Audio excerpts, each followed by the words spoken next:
In today's video, I'm going to teach you how to reset Firebase password.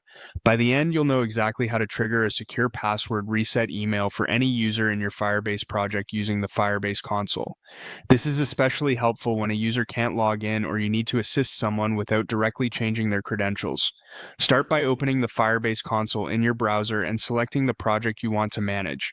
Once your project dashboard loads, look to the left-hand navigation panel and choose Build. This is where Firebase groups tools related to your app's backend services. Under Build, click Authentication. This section is where you manage sign-in providers, users, and security-related workflows. Inside Authentication, switch to the Users view. Here you'll see the list of accounts associated with your project. If the list is long, use the search bar to quickly locate the user you're helping. Double-check that you've selected the right account before proceeding. Sending a reset email to the wrong person can cause confusion and security concerns.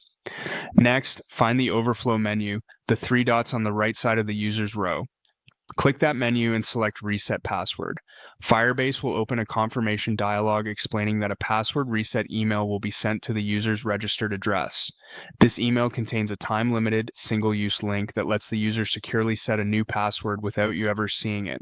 When you're ready, click Send. You should see a confirmation message in the console indicating that the email was dispatched successfully.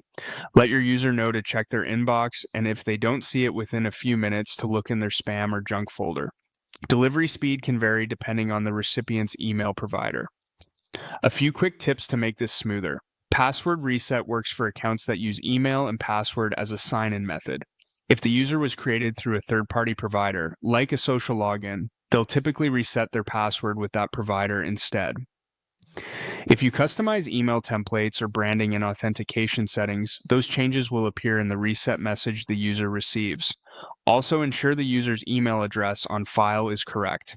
If it was entered with a typo originally, the email won't arrive. That's it. You opened your project, went to build, selected authentication, viewed users, chose the correct account, clicked reset password, and sent the email. Simple, secure, and effective. Thanks for watching and happy building.